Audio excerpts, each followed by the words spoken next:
নেক সন্তানের কয়েকটি বৈশিষ্ট্য আছে।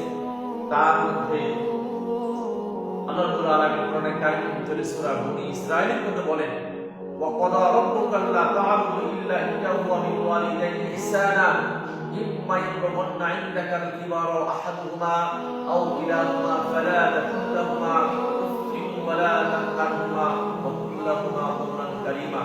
আল্লাহ বলেন, আমার গোলামি করা, আমার দাসত্ব করা যেরকম তোমাদের উপর ফরজ, তেমনি মা বাবার গোলামি করা, দাসত্ব করা সন্তান হিসেবে তোমার উপর কর্তব্য।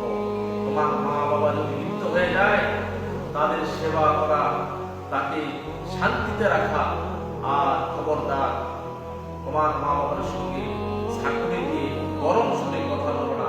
তোমার মা বাবা যদি সন্তুষ্ট থাকে, পৃথিবীর সব কিছু তোমার জন্য, দুনিয়া আখিরাত তোমার জন্য কল্যাণ হয়ে যাবে ইনশাআল্লাহ।